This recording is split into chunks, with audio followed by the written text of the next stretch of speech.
and everyone was just good to each other. That's what I remember from that time. At that point, we were all Americans. Everyone loved America. Everyone loved New York City. And we all loved each other. It didn't matter if you were in blue, if you were, it didn't matter what you were wearing, whether you were a cop, you were a firefighter. It didn't matter whether you were just, a citizen showing up to a precinct with water or with food. We were all in it together. Brothers and sisters,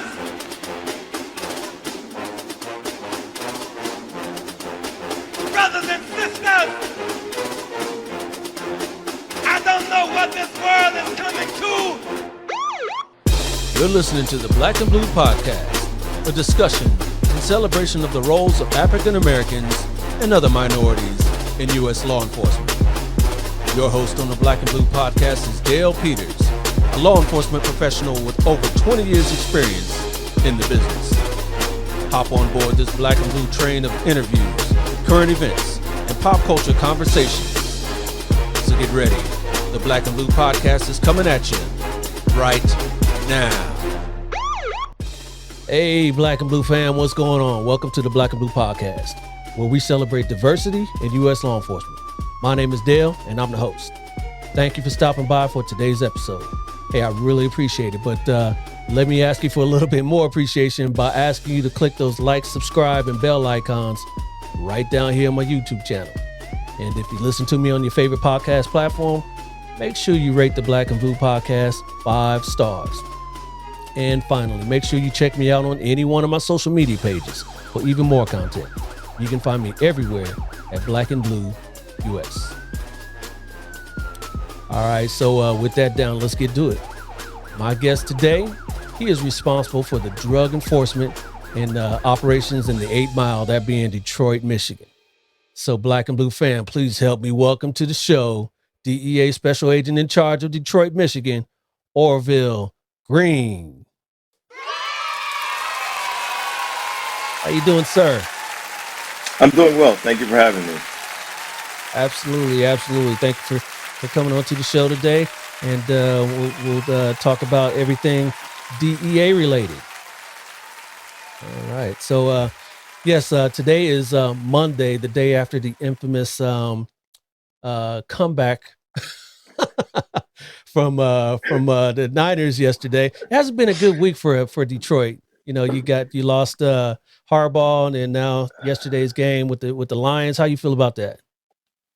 Well, as a transplanted Lions fan, it was a tough loss because after that first half, we thought we had it in the bag.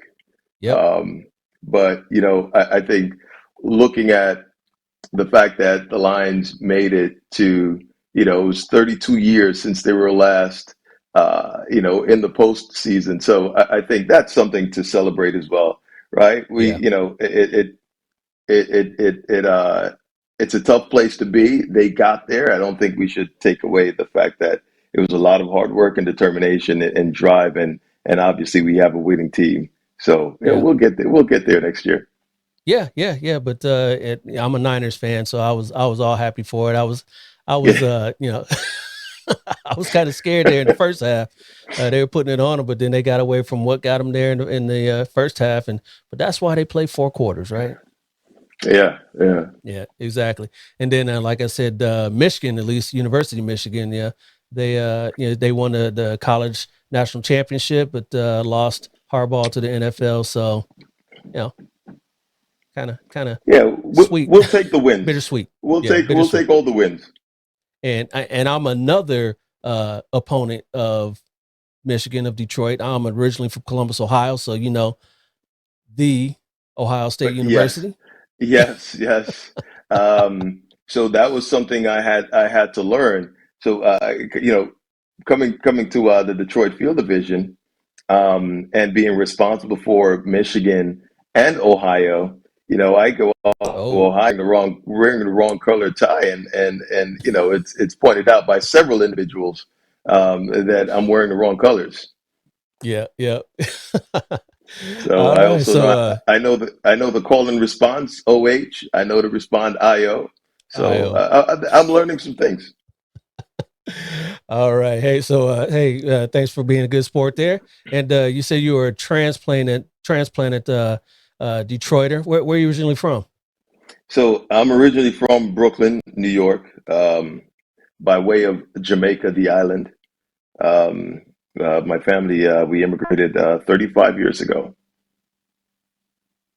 Nice, nice. So do you get a chance to go back or to New York or No, I Jamaica? haven't. No, no, not Jamaica, New York. Yes, on occasion.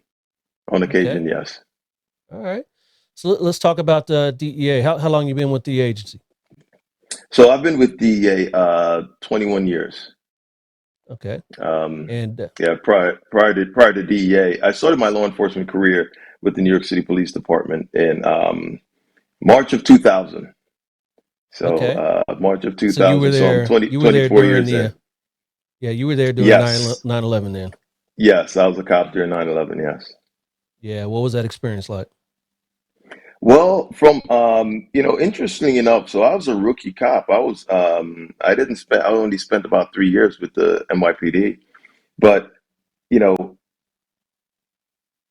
after September 11th, like you had to have seniority to make it down to the Trade Center site. Believe it or not, at the time, obviously no one knew the risks, that were going to be associated or that were associated at the time with being at Ground Zero. So mostly I did some security posts around the Trade Center.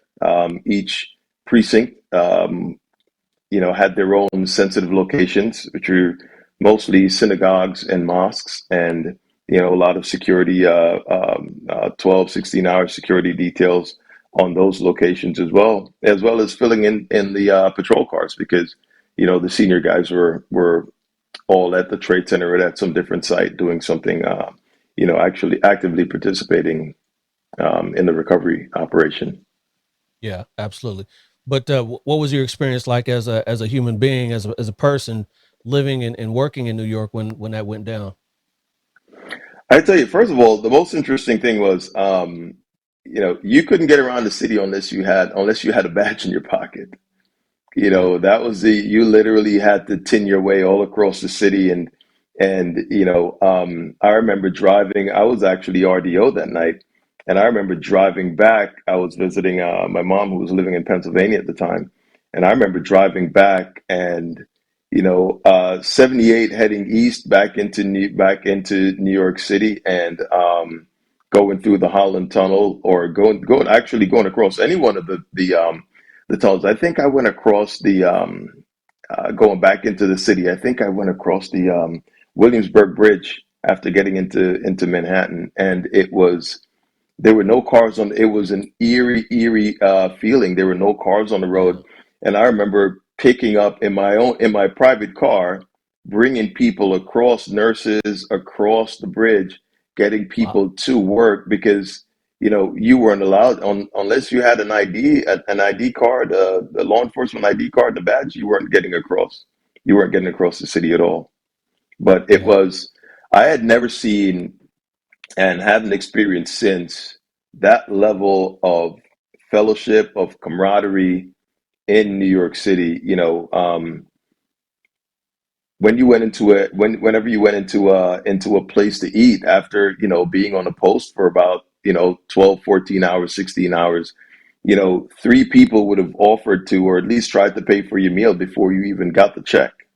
you know um, People were pro law enforcement. They were cheering for you as we were driving down the street. And everyone was just good to each other.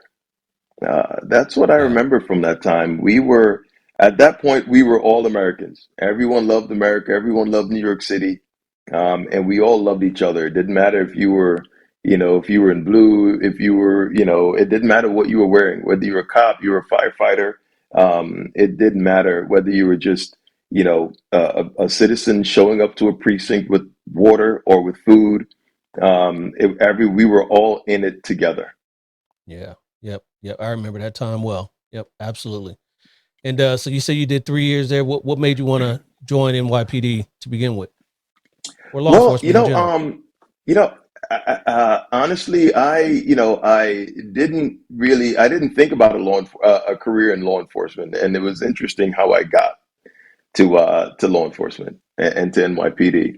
So my first job out of college, I went to John Jay College, at John Jay College of Criminal Justice in New York City, and my first job out of college was as a civilian investigator with the Civilian Complaint Review Board in New York City. So this is the civilian body that's responsible for investigating allegations of misconduct by New York City police officers.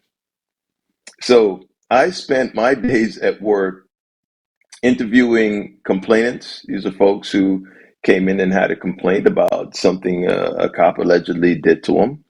And so we would go out, normal investigation. You go out, you'd go out to the scene, you would interview, you would look for video, you would interview witnesses, and ultimately you would interview the cops. Now, the majority of the cases I dealt with, um, were missing some major facts that the complainants would leave out, like the fact that you were you had just left the robbery scene when you encountered the cops, right? And that there was a legitimate reason. You'd leave some Yeah. stuff out. Kind of left that out. Yeah. You just pulled a pistol on a guy when the cops jumped on you and and cuffed you up. But I found the stories and some of the not necessarily pertaining specifically to the allegations that were made, but sort of the larger stories as to why that contact happened in the first place were very interesting. And I thought, wow, the stories on that side of the table sound, way more interesting, and it's something I would be interested in. And I actually took the NYPD test the weekend before I dropped my packet off to DEA in Manhattan. And so it took me a while to get through the DEA process because I was in the police academy. It was 8 months long at the time. I went into the police academy the Monday after the Diallo not guilty verdicts came out, and Oh so yeah. the class was now 8 months long because they added some behavioral science component to it, and that extended it out. So it was that was how I got into law enforcement. It was actually as a civilian investigator with the CCRB, and that was what really Yep. opened my eyes to what was happening, what cops sort of what they went through and what they were dealing with, and sort of I saw the excitement that was there, being able to do some different things, and as well as really serve my community, which ultimately led me to DEA, which was something then I was able to continue doing on a much larger scale, I think. Yeah. Absolutely. Now, going into that, we'll stick on this just for one more point. When you went into that civilian position, did you go into it thinking that you had some sort of axe, not necessarily an axe to grind, but you wanted to kind of show law enforcement's failings, or kind of Oh, give voice to the voiceless sort of thing, or no, you sort of, you go in without that experience, without, you go in with your own biases, right? yep. And you think it's a certain way, and then you realize, wow, it's not. Like, okay, these people are Mm-hmm. regular human beings with the same problems, right? Same Yep. frustrations. And I think getting that bit of insight, I saw, the opportunity, I saw the possibility of me being able to do more for my community. And I was a cop in I lived in Brooklyn. I was a cop in Brooklyn, so that for me was it was a lot of fun. Yeah. Yeah. And Uh, my friends lived in the neighborhood that I patrolled, so it was great. Yeah, I love New York. Me and the family went there a couple years ago for the second time, and there's always something new to see every time you're there. And I love New York. Definitely, Absolutely. definitely. Yep. So you did 3 years there, and then you obviously left and you went to DEA. Was DEA your first federal choice, or did you kind of like shotgun blast all the agencies and? Um, No, so it was actually it was no, I did send a I sent in my resume and transcript to the CIA as well, and it was I don't Oh, know why I didn't keep this letter. It was great. I got this letter back in the mail, no return address, and they very politely and I'm paraphrasing here. Thank you for your interest, but never contact us again. I should have I should have kept that letter. But other yeah. than that, and then DEA, that was it. I didn't really, no, I didn't do the usual ATF, ICE at the time, FBI. No, DEA was it because I What really, interested you? Yeah, what interested you you about know, I DEA? so it was I was at a college fair at John Jay. It was a job fair at John Jay. I remember I met the recruiter, and the recruiter was a black agent, and he really sold me on DEA. He really sold me on DEA. Carl Bell was his name. He's retired now, but Carl was the person I met at that career fair, and he really sold me. And I think also I got an opportunity to see, you know, another person of color in this job. And I don't know, maybe that made a difference for me. Yeah, But yeah. but he really sold it. And, you know, like I try to sell it every day to everyone. It's the greatest job in the world. Now, being an NYPD, I said the same thing. And that was a very, very cool job. So for me to Mhm. look out and find something even cooler than that was just exciting for me. And I'm very fortunate. Yeah, yeah. So let's talk about DEA. What is the responsibility of the DEA? Where I am now versus where I was in New York, okay, completely different, right? In New York, you know, I was a working agent, making cases, arresting people, doing surveillance, testifying in court, all of that exciting stuff. And, you know, as I rose through the ranks and what I do now, I guess we'll kind of bounce around a little bit, but you know, I started in New York. I spent a total of 14 years in New York with DEA, you know, as a working agent and also as a group supervisor. And then from New York, after 6 years as a field supervisor, I transferred to headquarters to start my headquarters rotation. And my first stop was the Special Operations Division. I was there for about maybe a little over 18 months, and then promoted into our headquarters building proper, which is in Arlington. So I promoted to the equivalent of an assistant special agent in charge. But there, for some reason, we have different titles in headquarters Yeah, than we do for the same rank than we do in the field. So I was a section chief. So I was the section chief of the regional local impact section. So pretty much all domestic operations, I had a hand in supporting at the headquarters level. When I was at the Special Operations Division, I was in the gang section, and so I supported. So still, it was all domestic. My focus, my entire career has been domestic. So okay. once in headquarters, I was now, you know, I had visibility on all the domestic operations in terms of supporting those operations from the headquarters level, which was usually financial because I had a budget. So if you were working a fentanyl case in Arkansas, you know, you'd reach out to me and say, "Hey, Orville, you know, I need X amount of dollars to do this by," you know, and my job also was to make sure that you were utilizing other resources. So I was essentially a choke point to make sure you were utilizing other resources in the agency and coordinating and deconflicting in a manner that really continued to not just exemplify what it was supposed to do, but also to follow all the protocols. And Yeah. I was there for about 2 years, and then I lateral out to the Baltimore district office. So I was the assistant special agent in charge now of the Baltimore district office, which was pretty cool because Baltimore is a standalone office. So I was the guy, I was in charge. My boss sat in DC and had to make an appointment to come see me. So that was a pretty good setup.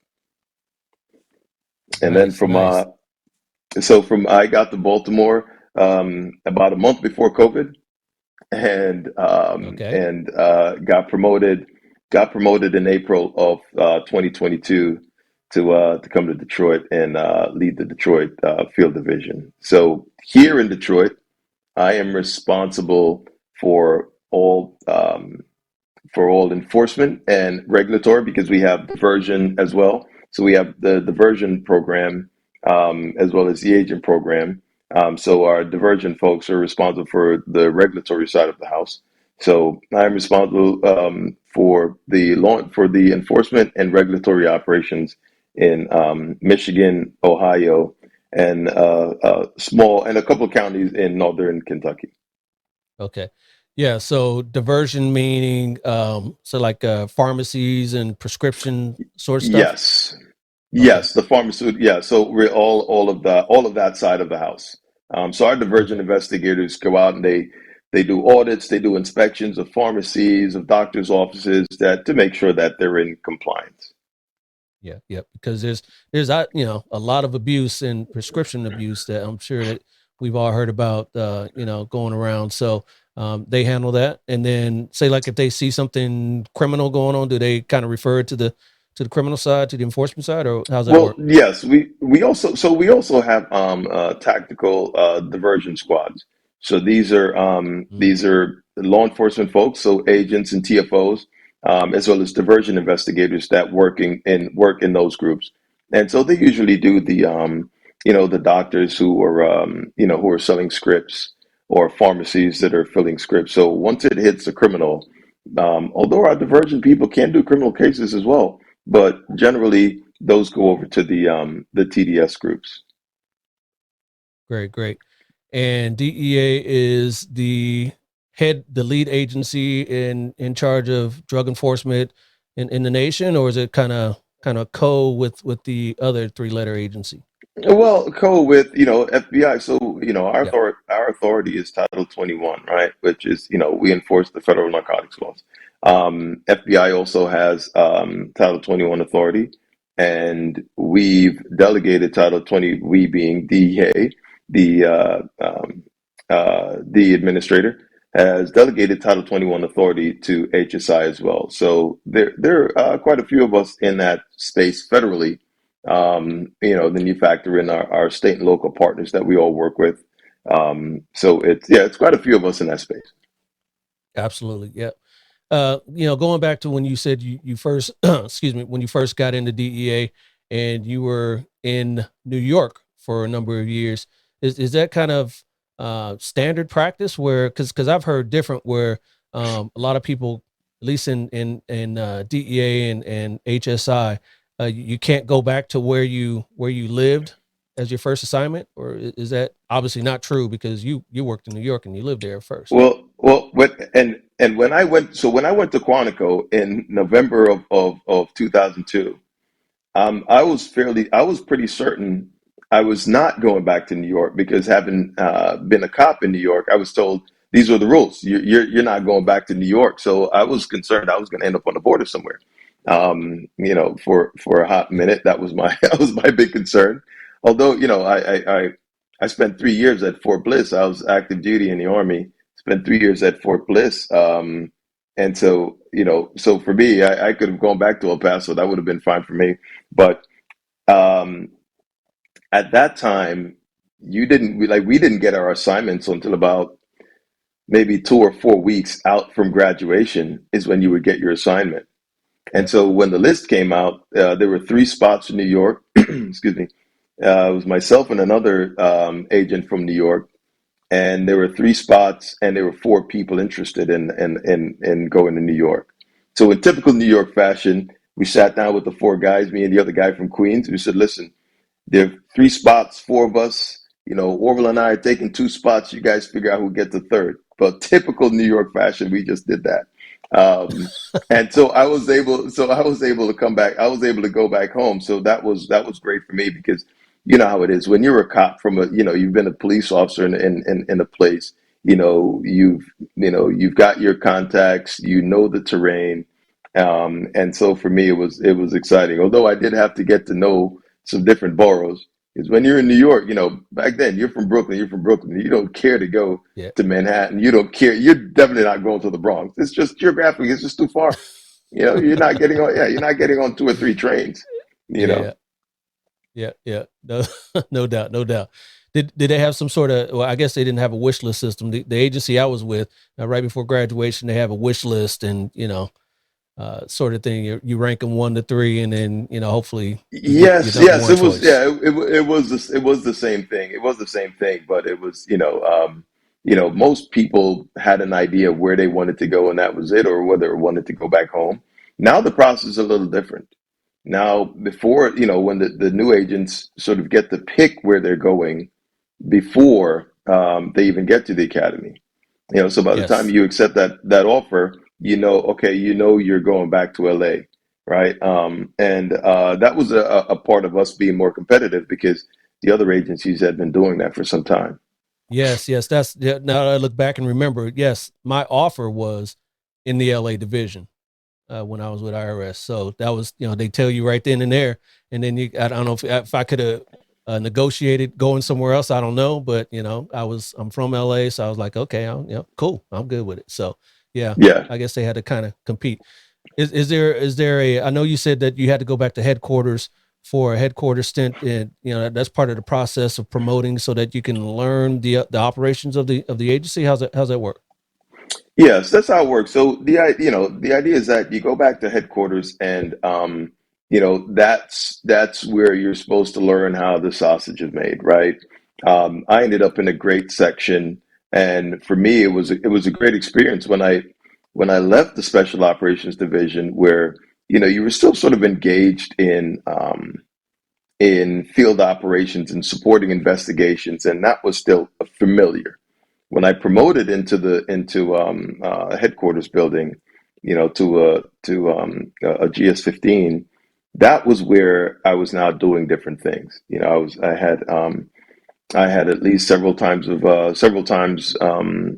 month. I would be at DOJ, sitting in meetings with the Deputy Attorney General when it was Rod Rosenstein at the time. And here I am in these rooms, and I'm this immigrant kid from Brooklyn now, and here I am, and I'm in the room with you know uh, people who are actually have real responsibilities, and they're talking about important things. And I'm like, wow, and I'm in this room, sort of.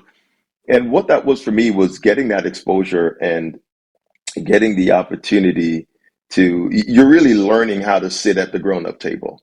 Yep. So every step along the way, you sort of it's preparing you for the next thing.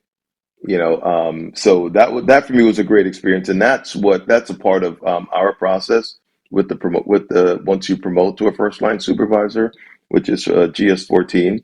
So you go to a group supervisor, and after a certain amount of years, I spent 6 years, as a group supervisor in New York, which was, in my opinion, way too long. Um, but it's the process now somewhere around 4 years at the earliest you can punch and go to headquarters, which I think is a much better time frame. Nice, nice. And then DEA has operations worldwide. What's that kind of process? Is anyone ever forced to go So, overseas or? excuse me a second. Yeah. No, so on the overseas assignments, folks choose to go overseas. We put in for availability for jobs that are available or open, and we compete for them. So, no one gets drafted to go overseas. We do have a mobility agreement that we all sign, Hmm. so I could be in Detroit today, and, tomorrow I'm in New York. Yeah. The administrator, called me up and go, "Hey, Orville, this is where I see you supporting the mission." And, I say, "Yes, ma'am." And There you we go. move on Yep. and we go and get So it so done. yep. So that's one thing about federal service. How do you find? I don't know what your family life is like. Is it conducive to family life because you do have that mobility? So yes, I am married. My wife and I, we have one daughter. She's 7 years old. My wife is also an agent, so it works. I have three kids from my first marriage, and they're all adults. for the most part. Now they're adults, so it's a whole different dynamic. But in terms of my wife and my 7 year old, she's used to. I think she sort of understands the whole thing. We were in, she was old enough. We were in Virginia when we moved, and she did not want to come to Michigan. And after being in Michigan for almost 2 years, she does not want to leave Michigan. So, Yeah. it's I don't know if we'll ever be able to please the kid, but it's at this point in our career, my wife has already completed her headquarters store. So, wherever we go, it's going to be, by choice, not Yeah. because we're mandated by agency protocol. Now, would the agency ever break up the family? You know what? Interesting enough, generally they work to keep you together, even with me having the rank that I have and my wife, if she goes somewhere else, it's because she promotes, which would put her at the GS 15 level. And interesting enough, with not just the DOJ components, but pretty much all of the agencies, to include the military, they work to keep the families together. Excellent. Excellent. Yeah, and kids are resilient, so sometimes it's tough to go from place to place. But when you look back at it and you have all these different experiences, I'm sure she'll appreciate that when she gets older. Oh yeah, when we got here, she was starting first grade. I don't think it would have been impossible for her transition to first grade not to be good, no matter where we were. Apparently first grade is like starting college. I did not know this, but it's Right? first grade and then there's college. Yeah, Maybe yeah, high school somewhere in there, but then college. yeah. No doubt, no doubt. Did any of the other kids want to follow in dad's footsteps and be in law enforcement? Um, no, no, No. I don't think they. Not really. Yeah, I don't think so. None of them have expressed that interest. yeah. I mean, they saw it from the inside, like you say, how the sausage is made. They saw, a lot of the late nights, right? Yeah, and I don't think it would necessarily, from their vantage point at the time, I don't think it would have been something appealing. Yeah, Now my 7 year old, I'm at a different stage in my career. My wife still goes out and hits doors, while I'm taking her to the bus in the morning. I remember one morning she said to me, said, "Hey, whatever about mommy's going to pick you up because dad had to, mommy had to go out and you just say mommy had to go out and get bad guys." And then she asks me, "Well, so I know what mommy does. So what did you do?" So, I started to explain to her my administratively filled a day of signing stuff and phone calls and meetings. And the kid turned around and looked at me and she goes, "You don't do too much." To which I explained to her that yeah. all of this happens only because I allow it to happen. But she didn't really care for that. Nah, I wasn't not arresting trying to bad hear. guys, so she didn't care. Yeah, Yeah, so not trying in to our hear. house, mommy is the hero. She knows I'm in charge, but mommy is the real hero. That's awesome. Yeah, yeah. That is awesome. So you've had a long and fruitful career with DEA.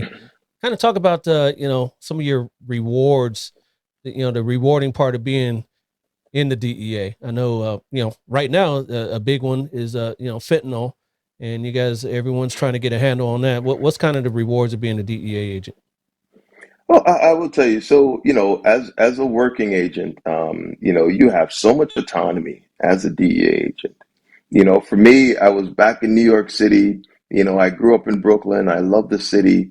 And, when I immigrated back in 1988 with my family, we weren't exactly, we weren't living in a gated community. We were living in Brooklyn. It was the height of the crack epidemic. I went to what was billed at the time, the third worst high school in Brooklyn, which is Erasmus Hall High School. But it was billed as it was top three worst high schools in Brooklyn.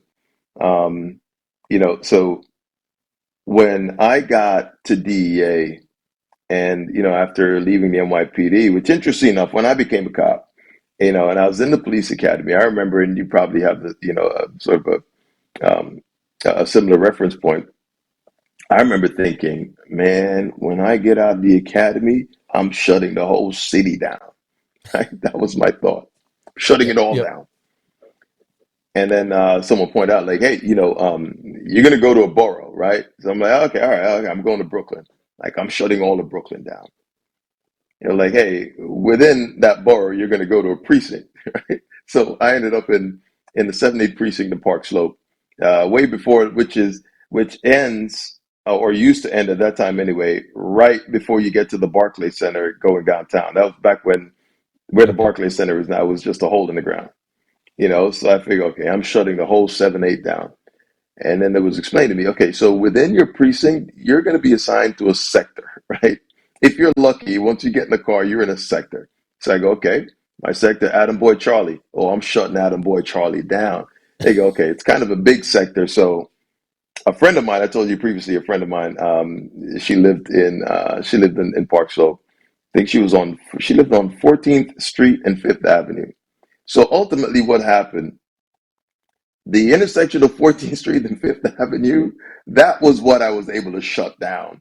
So recognizing, what the scope was and what the reality of what you're able to do is, as a cop, when I got to DEA and I realized that, I was then not only limited to my imagination, I went to neighborhoods like the one I grew up in and, you know, at and looked at those communities through the lens of someone who had no power and who could do nothing about the violence, right? About the drug trafficking, the drug dealing happening on the corners, and the things that kids had to walk through. And so my focus, I never really had a focus on seizing a bunch of kilos. It was just not they did granted, that took a lot of skill. It took a lot of skill, and the guys who I know who are really, really good at that are very, very smart agents and very good agents.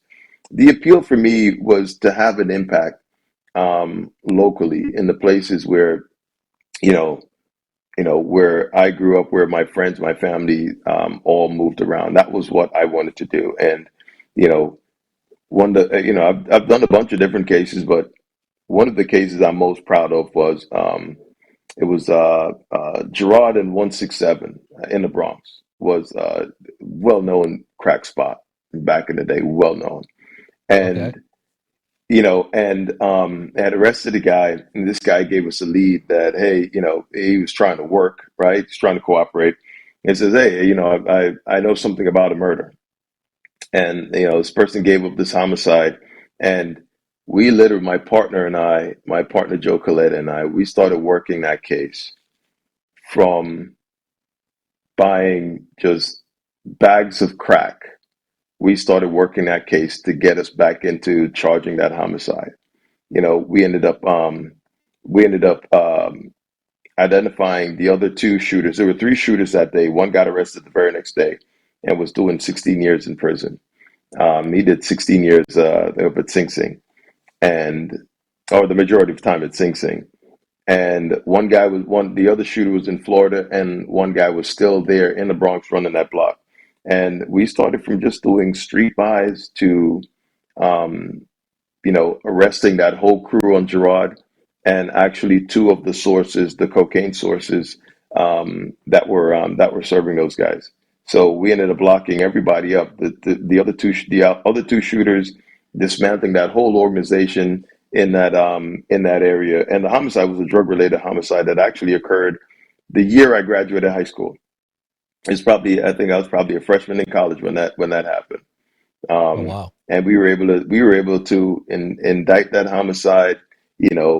Charge all the other players, including the sources in that case. And that for me, and my partner and I, we would go up to the Bronx, man, for weeks, and the block was dead.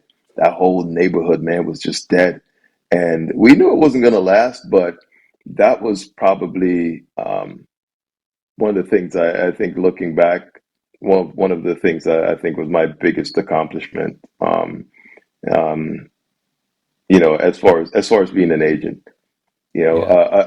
another big reward was a couple of guys in my group had this one case going, and so I'm fluent in Jamaican patois. I speak it, I understand it, and we Okay. were we were up on the phone. We were up on the phone, and his call comes over, and it was You, clear. you had a It you had was a clear wire on the after. phone. You A had a wire, wire on the yes, we phone. were at wire on Yeah. the phone. We were intercepting the phone, and this guy comes over, real cryptic, like he had to get out of town, and he was calling our target, who the guy whose phone we were listening to. He was calling this guy to help him get out of town. So we very quickly reached out to it was Bridgeport, Connecticut. We very quickly reached out to Bridgeport, like, hey, did something happen? It was like, yeah, there was a homicide, and we're looking for this guy. So we actually initially, because again, it wasn't my case. I just happened to be the native speaker who was in the group, and we all, how we all support each other's cases. And so we passed all the guys passed all of the information to the marshals or some fugitive team to grab this guy, and we were feeding them info. The next day, which is when he was supposed to move, our guy was supposed to go get him. We intercept another call, and the guy says, "Hey, you know, I am almost there." So we quickly realized, wow, this guy got a ride from Connecticut. He is in the Bronx. And at this point, he was going to hit Brooklyn and disappear. So we get up to the Bronx, we grab this guy. And, during the encounter, he might have, because I was speaking in Jamaican patois to him, he might have thought this was retribution and he was about to be murdered. I tell you, once this guy realized, oh, and at the time, so, my government vehicle at the time was a tinted out Mercedes C320 with 18-inch chrome wheels. So nothing about that car said Yeah. police.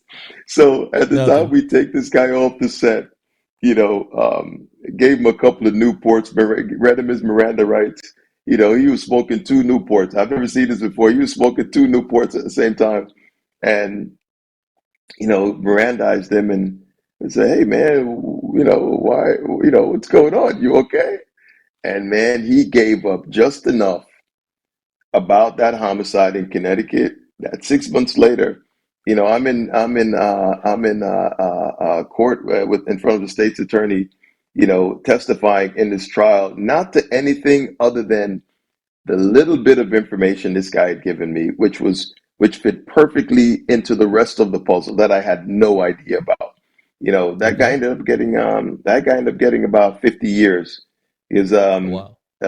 The state he had beat the state on a previous double homicide that he committed, and they deported him, and he came right back and then murdered this other guy. So it was a big win for state's attorney in Bridgeport, and that was, again, that was a really bad guy that I was able to help get off the street, even though I had nothing Right. else to do with the case other than I was the native speaker sitting there and understood what this guy was saying. Hey, you utilize your Yeah, resources and all your skills. yeah. So Yeah, so absolutely. you fast forward now to finish answering the question. You fast forward now to what I do now, right? And what I do now in this space. I'm not out doing anything that much fun anymore. But I am you talk about the fentanyl issue and the fentanyl crisis that we're now experiencing. And so now I get to do things like coordinate our regional family summits, covering Michigan and Ohio. We have our opioid family summits, and this is where we bring families in, we bring resources in for a day of really presentations and coordination and meeting and offering resources to folks who've lost loved ones to a fentanyl poisoning or other drug overdose. And we bring resources to them, and we really give them an outlet, give them, we bring like people together who, interestingly enough, have never would have never found these resources in the time frame that they were able to if not for the DEA Family Summit. So that's where giving back to the community, helping the community, going to these different events and presenting at these different events, talking to folks about the dangers of fentanyl. That one pill can kill. Being a part of these town halls and I do a lot more, I guess would be more on the social work side than I do on the Yeah. law enforcement side at this point. But that's where I am in my career, and those are the things that I think I should be doing, and I'm expected to do at this point. Advocating for the agency that I love so much, DEA, and really engaging with the community, and bringing resources and trying to educate the community as much as we can. Yeah. We won't be able to arrest our way out of the situation that we find ourselves in. And I think 20 plus years later, our approach has to be different. It has to be different. Yeah. Yeah. Now, there's a difference between, federal government and state and local government. How does what's the DEA's philosophies and how do they go about when they go to certain states or cities or jurisdictions where a certain, say, like marijuana is legal, but it's not legal on the federal side? How does that affect what the DEA does in those jurisdictions? Well, the key point being that it's not legal federally. Yep. So I think it's been a long time since we've done some of these marijuana cases where you're talking about less than like a few hundred to a few thousand pounds. Because you still have to remember that even in the places where California again being one of them, the amount of marijuana in California where it's legal, for example, in other places where it's legal, that comes from the illicit market, I think is staggering, and most people wouldn't even believe that number if they heard it. You know, so there's still a space for us to operate in where we can still address the marijuana issue without, I think, without sort of stepping on what the states are trying to do, Okay. in terms of their processes, but it's still illegal federally. So we Yep. still have an obligation, and we still have the authority to conduct those operations. Though it's not a whole lot of them. But Yeah. I think Yeah. we get into that space where it's necessary for us to do so because of the criminal element. Yeah. No doubt. No doubt. And we talked about earlier about some of the rewards of being a DEA agent. How about on the flip side? What are some of the more challenging things that you had to experience as a DEA agent in your career? Well, I'd say for me, I think one of the things I didn't pay attention to and that I talk to new agents about now. I just met a gentleman this morning. He's going to the Academy at Quantico in 2 weeks. And I expressed to him the importance of family. Family is extremely important, and you have to be deliberate about taking care of your family and giving your family the attention that they require.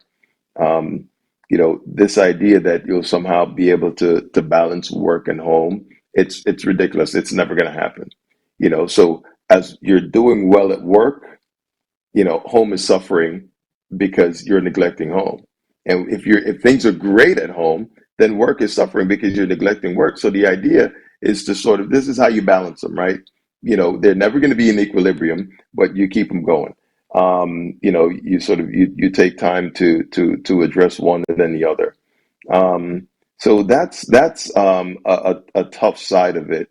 It's the stress that comes with just being in law enforcement. I think people are seeing different things out there than I saw as a young agent. I think with the number of overdoses we see, and we have, for example, we have an overdose response team in Cincinnati, and we've got a couple throughout the division.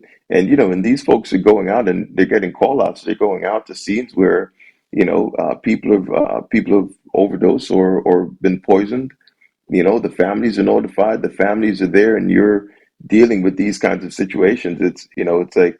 It's like pretty much everyone has now become a homicide detective, Right. and it's something that I know is sort of present today that I didn't have to deal with as a working agent. But the hours, the time away from family, that was some of the downsides. Sometimes you execute these search warrants and you go into places and where there are little kids living. You see children living in some of these situations, and I tell you, it upsets you. It depresses you.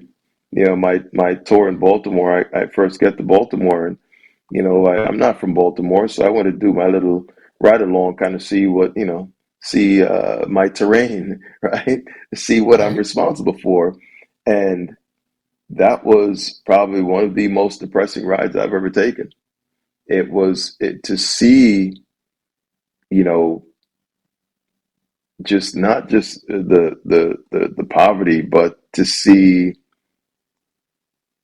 grown men, working age men who should either be in school or a work program or work, just hanging out on the corner, hanging out on the street, at 10 in the morning, 11 in the morning, 2 in the afternoon, and watching them nod off, watching the young men nod off, watching the old men nod off, and then watching, you know, the people who look like those people contributing to the detriment of that community. Yeah.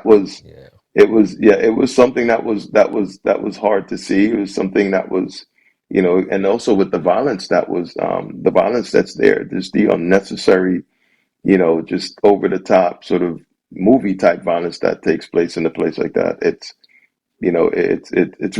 really concerning, and you feel as if as much as you do, you can't seem to do enough.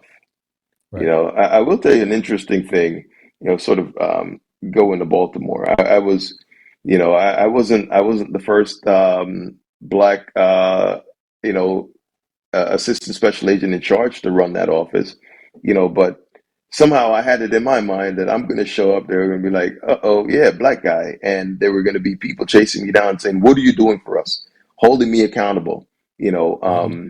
wanting to know what were my plans, what were my ideas, what was the DEA planning to do to help the people in Baltimore. And I got to tell you, if I didn't have an interest in putting in the work and doing a good job, I could have shown up and or not show up at all, and no one would have even known, or no one would have even cared. Wow. Which was one of the biggest concerns for me. It's like, hey, no one, again, I'm a public servant, right? I'm here in Detroit now, and if people want to see me and they want me to show up and tell them what I'm doing for them, that's my job. That's what I'm supposed to do. But it's amazing how many people don't hold the folks who are in charge accountable for what they're supposed to be doing for them. It's amazing to me, and that's something I hope folks understand and sort of are a little bit more, little better with, Yeah. Yeah. holding us accountable. Absolutely. And it's a good thing you mentioned you being a black man as the ASAC over there when you were in Baltimore, and this being a Black and Blue podcast. Let's talk about kind of diversity in the agency. What's it look like? Or, you're the SAC. What about above you and other positions of leadership? What's the diversity look like? Are there positions for people of color? So yes, there is. I strongly believe that. It's not it's not a lot of us to begin with in terms of people of color, right? Including Hispanics, would include women.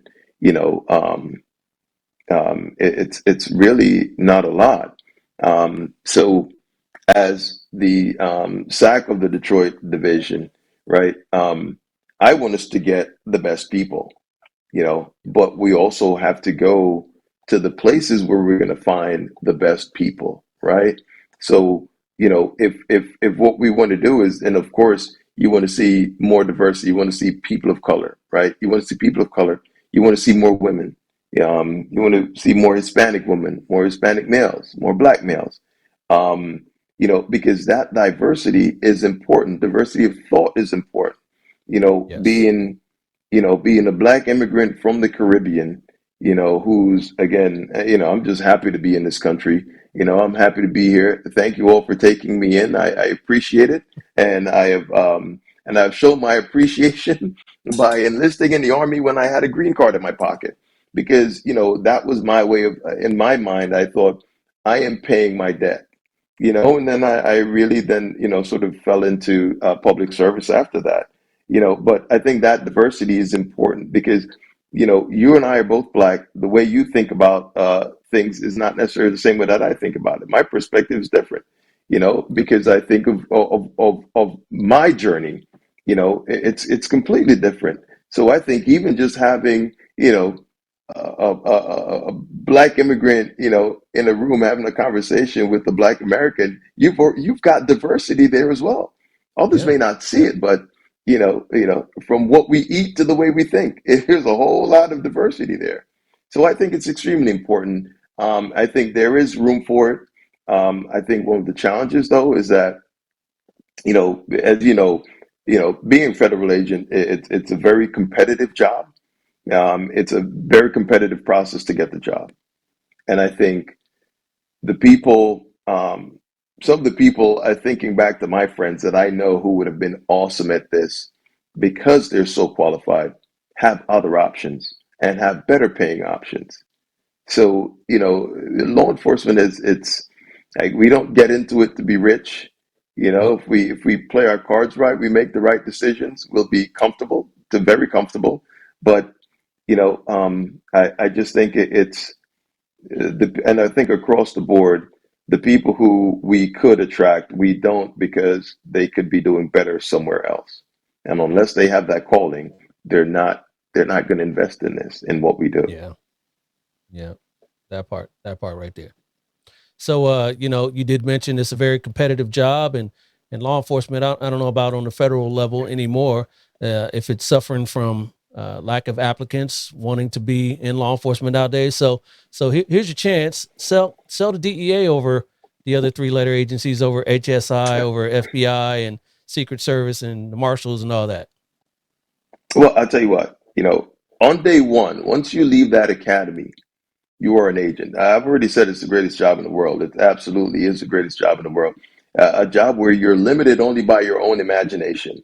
I had a conversation with this young man this morning. He's prior law enforcement, and he's going out to Quantico, and he comes back. He's going to be in Toledo, and I said to him, "You can be sitting in Toledo, working a case with your goal being to arrest some, you know, drug millionaire in Mexico, right? Or some guy in Colombia. Just the ego it takes for you to even think about, you're sitting in your little government office in Toledo thinking you're going to go get some multimillionaire, in Colombia or in Mexico and charge them as a part of your investigation. But that's absolutely a reality with the DEA. From day one, it's grown up rules, right? You're your case agent. You're learning, but everyone expects you to contribute to bring something to the table. Secret Service, I think you're chasing bad checks for a couple of years before you end up on the detail anywhere. FBI, they have some different assignments. For us, it's cradle to the grave. You're the surveillance agent. You're the tactical guy. You're writing your own reports. You have a team around you, but the bulk of the responsibility is on you as the agent. It's you're gonna have a grand time, and in all that fun that you're having, you're actually contributing to making our communities better, making our cities, our country, and making this world a safer place because your reach is anywhere where we have a cooperative relationship with that government. And in the places where we don't, there's some other tools too to get them within your reach. So Yes, sir. it's and you as a brand new agent, you could be doing that. You could That part. absolutely be doing that. Yeah. Yep. And another good thing about DEA is it's one of the few federal agencies that really works closely hand in hand with local agencies. Maybe Yes. the marshals a little bit with their fugitive task forces, but all the DEA task forces out there. I've been on a few of them in my careers, and there's one of the few. Yes. Absolutely. Yes. Yeah. Absolutely. Absolutely. All right. All right, Special Agent Green. I really appreciate you coming on and sharing the knowledge and really touting Yep. the the DEA to its Thank you. fullest. Yeah. How about some words of wisdom before I get you out of here for anybody aspiring to be in law enforcement in general? Well, I got to tell you, you've got to, believe in yourself, believe you can do it, believe you have something to offer, um, and just stay with that dream. Stay with that dream. Like your perspective matters. Like, you matter.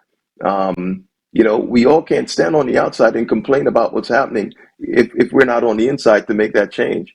And I never thought I would be here, but here I am. 35 years ago, I was a kid running around in Jamaica. And here I am. As a part of the senior executive service. Of the federal government of the United States. That is the American dream. It's still here, can still happen.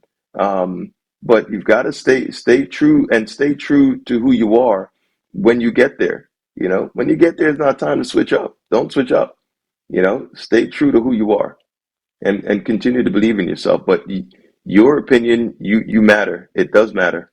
Your perspective matters. Our perspective matters. Love to hear that. Love to hear that. All right, Special Agent Greene. Hey, I really appreciate you coming on to the show here. Thank you, Dale. Yes. Be safe out there. All right, brother. Making you those too. executive Thank decisions. you. Making those executive decisions. Be safe doing Yeah. Yeah, as my daughter says, not doing much. Yes. I'll be very safe. it. All right, I'll talk to you. Thanks a lot. I appreciate you. All right. Thank you, Dale. Thank you. All right. Bye-bye. Yes, indeed. That's what I'm talking about. Another amazing interview for the Black and Blue Podcast. Let me thank DEA Detroit Special Agent in Charge, Orville Greene, for spending some time with us on this episode. And I hope you guys got some value out of this conversation as well. If you did, go ahead and let me know by leaving a comment down below. Make sure you like and share this interview as well. I'll be back real soon with another dope interview just like this one. But till then, come on, y'all. Stay black in blue. Holla at you. Deuces.